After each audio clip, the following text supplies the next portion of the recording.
ready for some football, some Texans Today party. Welcome into Texans Today, everybody. I'm your host, Jeremy Chuggs, and coming up on today's show, we are looking at the Texans and Patriots injury reports. I'm filming this on our live show. We go live every Wednesday at 3:30 Central Time. We're looking at who practiced, who didn't for both these teams on Wednesday, and also what does Houston need to do to beat New England? Divisional round matchup. Last time they played in the divisional round, I'll just say two words: Letterman Jackets. You know the rest, but this is an entirely different team. This is an entirely different situation. The Patriots, they no longer have Tom Brady. So this is a brand new ball game, and we all know once you get into the playoffs, you can throw the record books out of the window. What did we hear last week, all week long with the Steelers? 23 straight Monday Night Football home playoff wins. Texans have never won on the road. It's going to be cold outside. We heard all that last week. We heard all that BS. It does not matter. It does not matter. But you know what else we did last week, Producer Jack? And I've been doing it. The Texans, with the win last week, that's 10 straight dubs. We've done this for the past 10 weeks. So if it's not broke, we're not going to fix it. Don't jinx it. Let's get 600 likes on this video. If we do that, we're going to get a dub. I'm not going to say, I'm not going to say we'll automatically get the dub, but I'm also not going to not say that we won't get the dub if we get to 600 likes. All I'm saying is the past 9 weeks, 10 weeks, we've gotten to 600 likes on this video. Let's not change that. Go down there and hit that thumbs up icon. All right, let's talk about what everybody wants to discuss here on Wednesday. Nico Collins not practicing on Wednesday. And I'm not going to lie to you guys, this is not good in terms of Nico Collins getting back out there on Sunday up against the New England Patriots. We all saw he suffered that concussion up against the Steelers in the wild card round, actually had to get carted off from the sidelines, was visibly shaken up, had a towel over his head. He looked uncomfortable exiting that game. And, this could be a big blow to this Texans team come Sunday, because for him to get back out there, it actually has nothing to do with him, nothing to do with the Texans. He has to basically go through this 5-phase protocol set by the NFL for him to return from a concussion. And obviously we knew with the C.J. Stroud saga earlier in the year how hard it might be for some people to get past this protocol. So first, symptom-limited activity. So basically it's going to be he needs to rest, avoid any physical contact, and cognitive activities, which increase the risk of aggravating symptoms. So first step is basically, same thing if you were sick at school, the nurse is like, you need to go home and get some rest. That's basically what they're going to say for the first step. So, step one, kind of clear already, right? He's getting rest. He obviously, is not at practice today. So step one, still there. So we need to get to step two, then to step three, step four, step five. Step two, aerobic exercise. In that phase, you basically have to be doing cardiovascular exercises under the supervision of the Texans medical staff. This includes, stationary bikes, stretching, treadmill, some of those, balancing, exercises, and they basically evaluate you to see how you do with that kind of limited stress environment, just working out. Basically, if you just went to a 24-hour fitness, went to a Planet Fitness, wherever, just working out, that's the aerobic exercise. Just doing things to kind of get your heart rate up and see how you handle just working out, just that. So step three, football-specific exercises. Phase includes the cardiovascular exercises, so everything here. And then also just doing some football strength and training, doing some football drills on the sidelines, usually like, just catching balls from the jugs machine, this, that, and the other. See how you do with that one. Then you have non-contact training drills. So that, kind of mixes in everything, the non-contact football activities. That's kind of everything building off each other. And then he needs to have a full football activity day in clearance. So basically, he has to have a full day of practice where he is good to go, full contact, everything's good before he gets cleared. And the thing that kind of sucks is the Texans kind of got screwed by playing on Monday night, because that means he has one less day to prepare, one less day to get better, one less day to get healthy before their Sunday night football or Sunday football game up against New England. And the chances of him playing drastically go down with one less day to prepare, because he basically has to practice by Friday. He has to be out there at practice by Friday, or there is a 0% chance that Nico Collins will play. If he's not out there on the practice field by Friday, if he's not out there practicing, there's no way that he'll be ready to go up against the New England Patriots. And it sucks because, like I said, if the Texans played on Saturday, if they played on Sunday this past week, Nico Collins would have probably been able to at least have a better chance to get back out to the practice field by Friday. Because, like I said, that's 1 or 2 more days where he's able to rest, 1 or 2 more days where he's able to get his mind right and make sure that he's good to go. He doesn't get that opportunity. Now, I'll talk about somebody on the Patriots that gets that opportunity here in just a moment. But let me know. It was Christian Kirk, Captain Kirk, who was able to get it done for your Houston Texans up against the Steelers. But if Nico Collins can't go, who do you think steps up? Is it Christian Kirk again? Is it Jaden Higgins? Is it Jalen Knoll? Let me know down in the comment section. Is it Xavier Hutchinson, Dalton Schultz, Cade Stover? Is it the running backs, Woody Marks and Nick Chubb? Is it just C.J. Stroud in general? Let me know. Who steps up if Nico Collins isn't able to go? I'm looking down in the comment section. Give me your answer down below. All right. Other guys who are not practicing on Wednesday, Justin Watson, who also suffering from a concussion, who not to diminish Justin Watson, but a little bit less of a worry for Texans fans because he really hasn't played much this season for this Texans team, hasn't been a major impact. And these two guys right here, Denico Autry, Trent Brown, it's, they just put knee and ankle for both these guys. It's a rest day. They're both veterans. They're both older guys.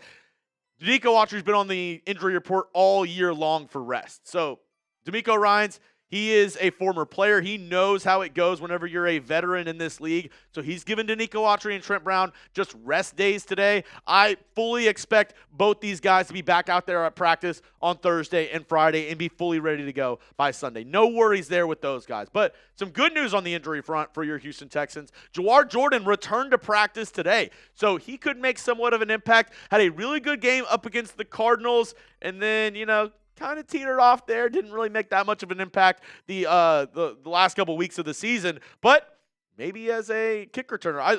Like I said, I don't want Tremon Smith back there. Nothing against him. He's a decent third cornerback. But if I could have Jalen Knoll and Jawhar Jordan back there to return, and if you actually noticed in that wild card game, they only had Jalen Knoll back there to return. They only had one guy. Before, they had him and Tremon Smith both back to return. Up against the Steelers, it was just Jalen Knoll. So maybe they mix some stuff in, getting 2 returners back there again with Jawhar Jordan. But I also wouldn't mind if it was just Jalen Knoll back there to return up against the Patriots. Now, let's look at New England and their injuries. Now, I mentioned it would have helped Nico Collins and the Texans if they played on a Saturday, played on a Sunday, a la Christian Gonzalez. He is also in concussion protocol. He is also going through those stages, but he is a step ahead of Nico Collins in terms of getting back out there on the field. If we're looking at those steps, he's at step 3 or 4 because he was already back out there on the field. He was in a red non-contact jersey, so obviously he's not to step 5, not to clearing already, but from what it looks like, I think Christian Gonzalez will be able to go up against the Texans on Sunday, pending how he continues to practice this week. Like I said, he's a step ahead of Nico Collins and, gets the luxury of having that extra day of rest because the Patriots played on Sunday. Khyiris Tonga is another massive name for this Patriots team. He's the big nose tackle for this Patriots team, and he's actually missed the past I think 2 or 3 weeks with a foot injury for this Patriots team. Did not play in the wild card game up against the Chargers. He is returning to practice, and if he's able to go on Sunday, that is a big addition to this Patriots front 7 on the defensive side, their front lineup, because he's the big boy in the middle.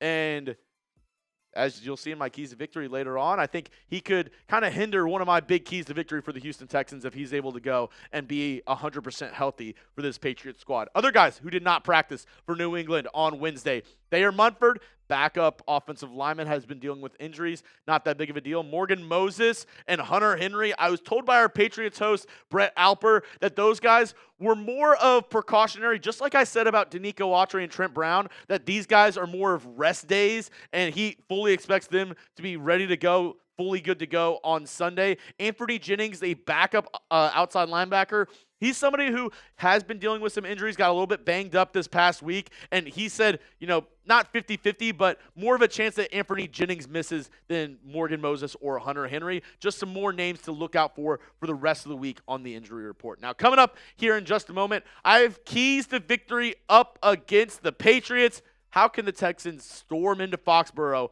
and claim a dub, get one step closer to that massive goal of hoisting a Lombardi trophy? I'll tell you here in just a moment, but I couldn't do today's show if it wasn't for our amazing sponsor, Prize Picks. This episode is brought to you by Prize Picks. Whether you're starting a new routine or making player picks for the first time, trying something new can be hard, but in life and on Prize Picks, it always feels good to be right. With high-pressure playoff matchups like we're having this weekend, elite hoops action almost every night, the action never stops, and Prize Picks lets you take control. It's super simple to play. All you do is just pick more or less on at least two player stats. If you get your picks right, you can cash in big time. And Prize Picks is now available in all 50 states. So join the millions of users and sign up for America's #1 fantasy sports app today. Download the Prize Picks app. Use code CLNS to get $50 in lives after you play your first $5 lineup. That's code CLNS to get $50 in lives after you play your first $5 lineup. Prize Picks, it's good to be right. And I actually wanted to play a little Prize Picks with you because I looked on the app today. Woody Marks, who had over 100 yards up against the Steelers this past week, his projection, 59.5 rush yards up against the Patriots. I think they're kind of hating on my guy Woody. He had over 100 yards this past week up against the Steelers. They have a really good run defense. They have a really good defensive front. I thought he played really well. The offensive line run block really well. So you let me know. Do you think Prize Picks is tripping with their projection on Woody Marks? 59.5 rush yards? Give me an M for more. Give me an L for less. I better see. The comment section better look like with all the M's going down there because it should be more. They are 100% tripping. He had over 100 yards this past week up against the Steelers. You're telling me he's not going to get at least 60 yards against the Patriots? They are 100% tripping. Give me those M's down in the comment section because we all know he's going to get more than 59.5 rush yards. And that's why you got to play Prize Picks, because if you feel as strongly as I do, why not go put it in a lineup right now? Use our code CLNS to get $50 in lineups after you play your first $5 lineup. All right, let's get into my keys to victory. And this goes right into my first key to victory, talking about Woody Marks. We got to get the run game going up against New England because last week, that was a huge key for this Texans team going into Pittsburgh and claiming a dub. Woody Marks, as I mentioned, over 100 rush yards up against the Steelers. Nick Chubb, not too shabby himself, averaging 4.8 yards per carry on 10 rushes himself. A long of 20 for Woody Marks, and he did get that clutch touchdown in the fourth quarter to kind of ice it a little bit right before the Kalen Bullock interception return for a touchdown. Woody Marks ran it in the end zone. We're going to need him again. We're going to need Woody Marks to go out there and establish the run game, especially to help with this next key to victory, to help C.J. Stroud. He needs to play smart. Guys, I'm not going to lie to you. I was, just like a lot of y'all, a little disappointed in how C.J. Stroud played this past week. I think he needs to pick it up. He needs to play smart.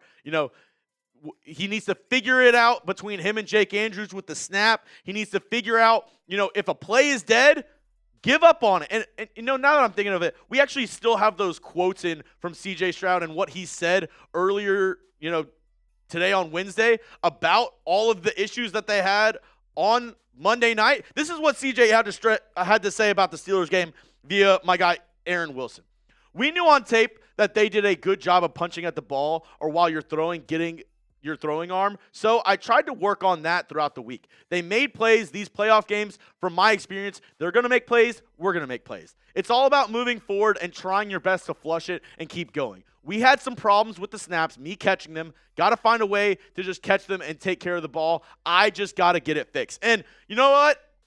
I'm glad he took accountability and didn't just throw Jake Andrews under the bus. Because when you look back, there's actually some instances where some of those snaps, one time C.J. Stroud wasn't even looking. Obviously, he was not ready for the snap. Another time, maybe it wasn't, 100% on Jake Andrews, but it was a little bit of a low rocket ball by him.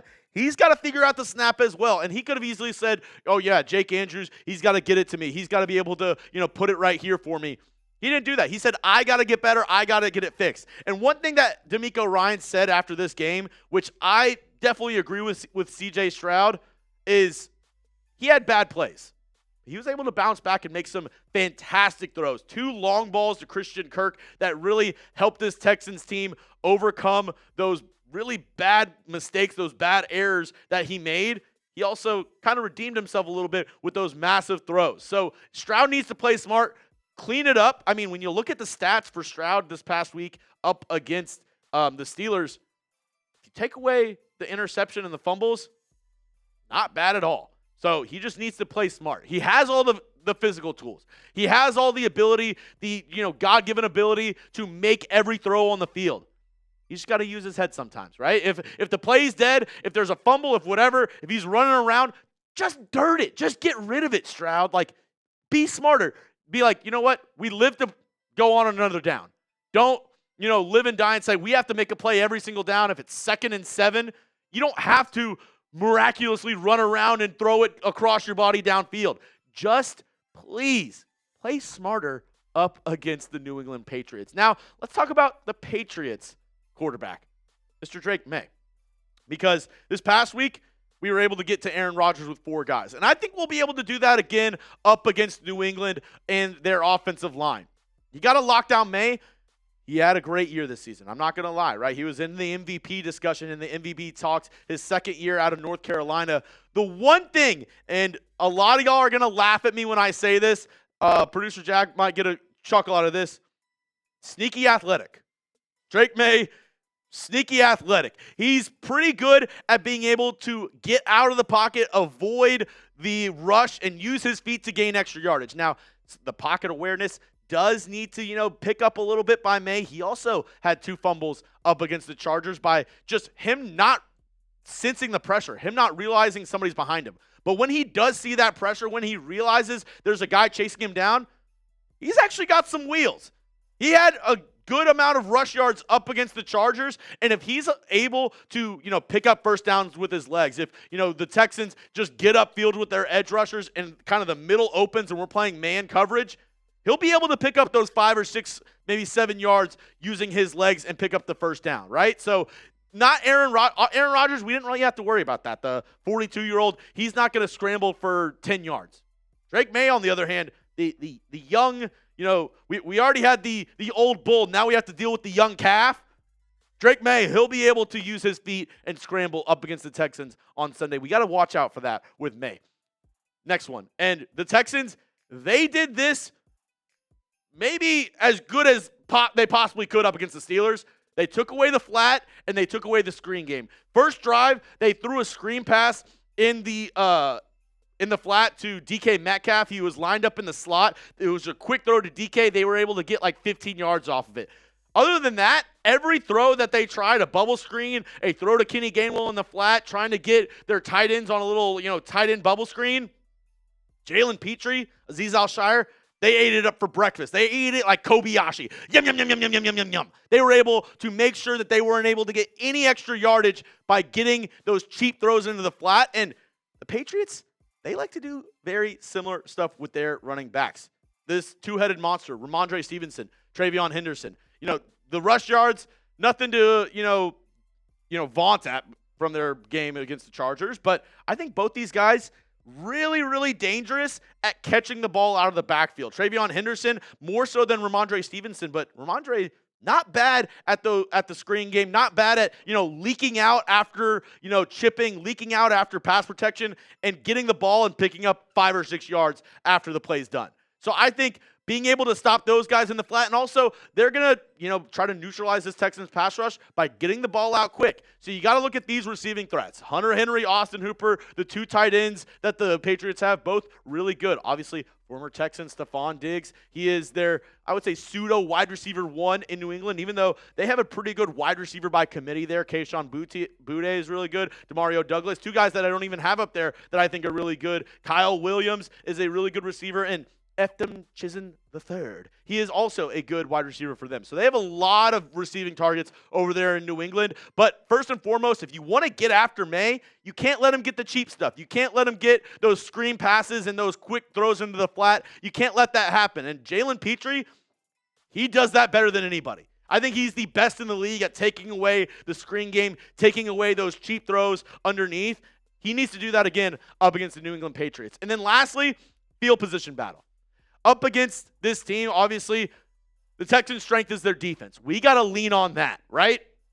We need Tommy Townsend to be able to, whenever we punt the ball, whenever we, aren't able to move the ball on offense, he's got to use his leg and be able to pin the Patriots deep and not give them good field position. Because the only way I see the Patriots scoring consistently up against the Texans is if they have great field position via a turnover or via a bad punt from Tommy Townsend. So field position is going to be a massive, massive part of this game on Sunday, 2 o'clock Central Time, as the Texans head to Gillette Stadium and take on the New England Patriots in the divisional round with a chance to go to the AFC Championship game, something the Texans have never done in franchise history. The Patriots 3-point favorites going into Sunday. All right, that's all I have for you on today's show, folks. Give me a follow on X at Jeremy Chugs. My DMs are always open. And if you made it to the end of the show, make sure to hit that subscribe button for free Texans content all year long.